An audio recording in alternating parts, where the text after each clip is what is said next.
So here is fundamental setup for the ng switch case. See what you did, you have 3 buttons, and on the click event you are just assigning 1 to 3 to one variable called as mynum here, right? Then one page division is there, so here you would be having one property binding, which is nothing but the ng switch case is a built-in directive, attribute directive, right? To that attribute directive you have assigned that mynum value, right? This is the attribute directive ng switch.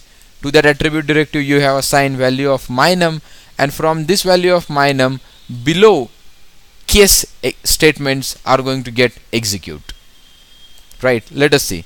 If you have 1, if you can see 1 2 2 3 3, see according to the statements it is selecting what you can say your particular value, right? So here I can have something class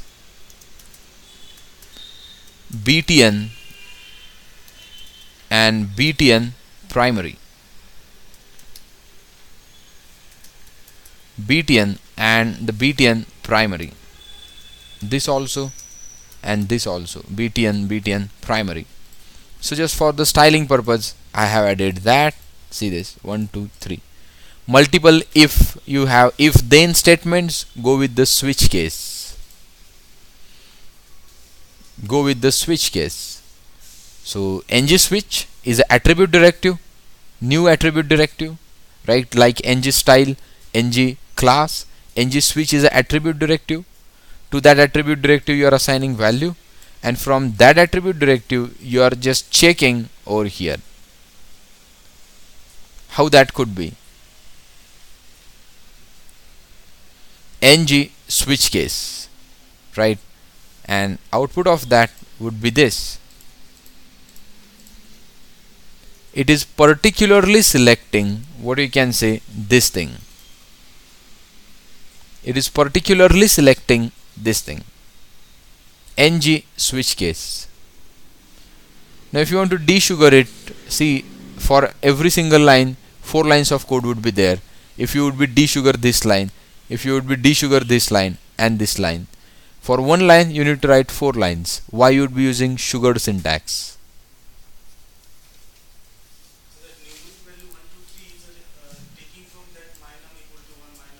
Clicking, you are just clicking. On the click you are changing variable value mynum this.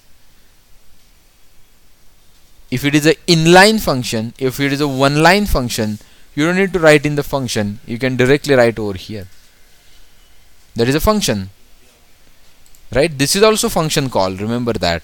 This is a call to the function, and such functions are called as one line functions or inline functions.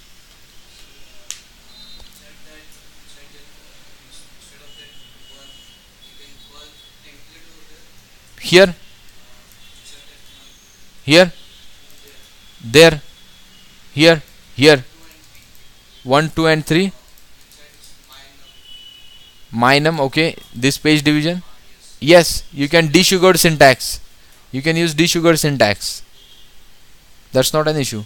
Here you can use this desugared syntax. If you want to use this syntax over here, absolutely you can use it. So ng template, then you would be having property binding to the ng switch case equals to 1, then you would be having one page division, and into that page division your status, whatever it is, that is fine.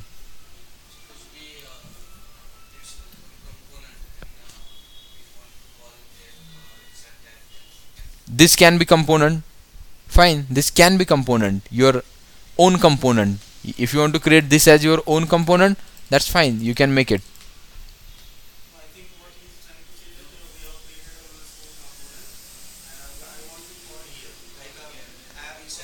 Inside one, yes, why not, see, absolutely. So we have Tom component and Jerry component, I think, or see Android component. This, that is a markup, right? That is a markup. You have selector, just write that selector, that's it. 1 you can say Android, 2 you can say 2, 3 you can say this, that's fine.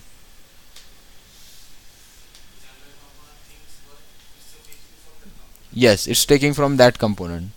Remember that it is a HTML. Do not forget, never forget this. This is the HTML. You can load any component dynamically here, anywhere.